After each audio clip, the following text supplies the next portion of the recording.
Coucou! Connaissez-vous les boîtes de Little Bites, donc des petites bouchées? C'est fait par Sara Lee.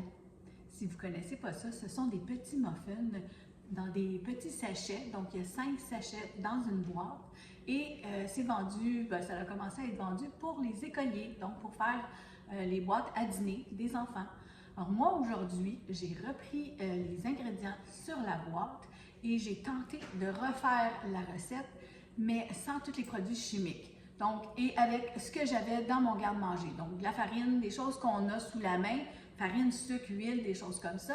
La seule chose que j'ai acheté, c'est des pépites de chocolat, donc les mini pépites de chocolat. Alors, je vous partage ma recette et pour ceux qui ne connaissent pas ça, voici l'image de la boîte. Alors, cette recette, je l'ai basée un peu sur mes autres recettes que je fais de muffins. Alors, pour savoir un peu les mesures, parce que naturellement, dans la liste d'ingrédients, on n'écrit pas les mesures.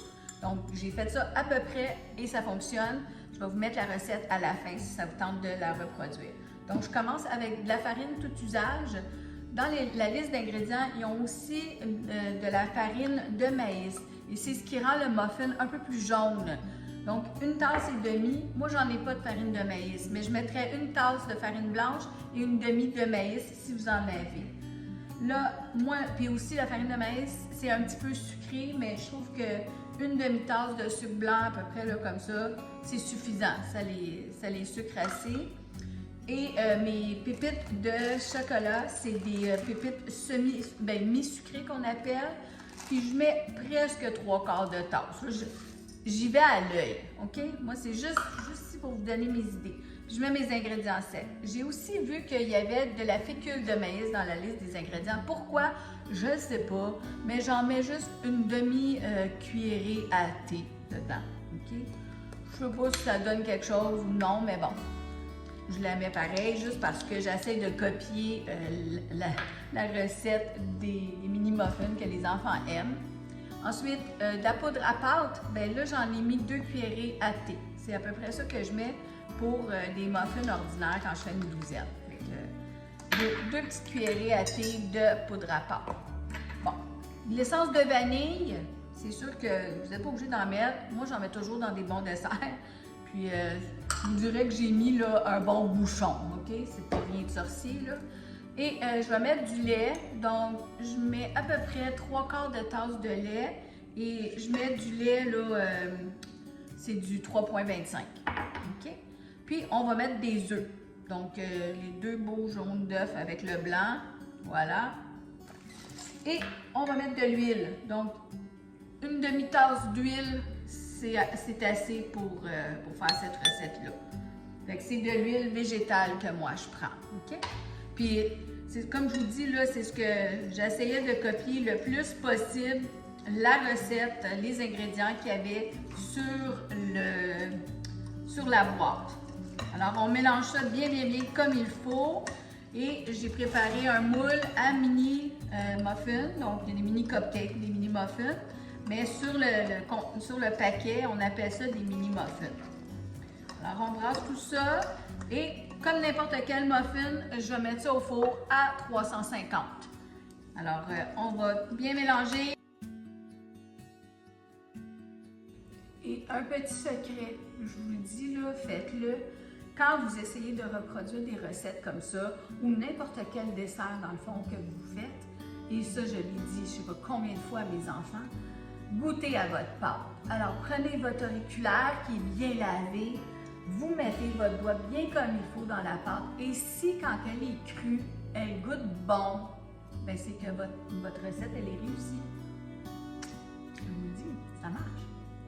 Alors, il me reste encore toute cette pâte. Il m'en reste 2 à remplir.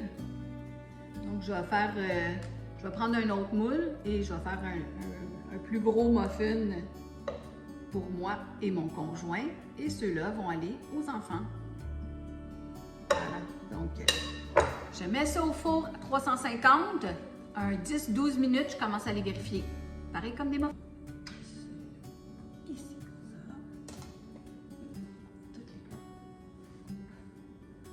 ça. Ils sont tous bien.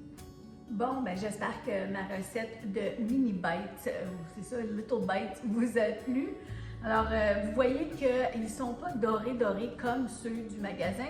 Comme je vous ai dit, ils mettent de la farine de maïs dedans. Moi, j'en avais pas, mais j'ai déjà fait. Si vous mettez juste une demi-tasse de farine de maïs, au lieu de la tasse et demie de farine blanche, faites une tasse de farine blanche et une demi de maïs, ça va les jaunir, puis ça les rend un petit peu plus sucrés. Mais moi, je vous le dis, c'est déjà assez sucré.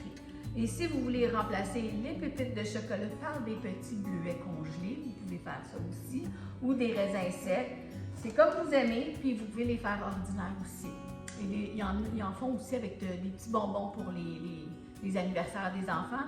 Alors moi, je vous le dis, c'est beaucoup meilleur marché. Mon petit sac de pépites de chocolat m'a coûté 6,5 $. J'en ai encore pour en faire 2 fois. Vous pouvez mettre 3/4 de tasse. Je trouve que c'est beaucoup de pépites de chocolat pour cette recette-là. C'est parce que nous, on aime ça. Mais vous pouvez en mettre une demi ou 2 tiers de tasse. Il n'y a aucun problème. Ça en fait déjà pas mal dans les petits muffins. Et comme vous voyez, moi, il m'en restait assez de pâte pour en faire 2 un petit peu plus gros. Donc, j'ai pris mon moule à muffin en cœur et j'ai fait des petits cœurs pour notre dessert pour le souper. Alors, en tout cas, je vais quand même goûter à un tout petit avec vous. Je vais vous montrer l'intérieur. Alors, vous voyez, ça, c'est 15 minutes à 350 et je les sors, je les laisse complètement refroidir à même mon moule de silicone. Et on ne met pas d'enduit à cuisson dans ça, ça se démoule tout seul. C'est fantastique. Donc, essayez de trouver ça si vous envoyez au Canadian Tire. Donc, regardez à l'intérieur, c'est tout bien cuit. Je vous dis, c'est délicieux. Les enfants vont adorer ça. Et ça coûte beaucoup moins cher à faire à la maison. Et il n'y a pas tous les produits chimiques qu'il y a dans la liste des ingrédients. Vous avez tout ce qu'il faut dans le garde-manger pour les faire. Mettez ça dans des petites pochettes recyclables. Recyclables, c'est ça? Qu'on met au lavage.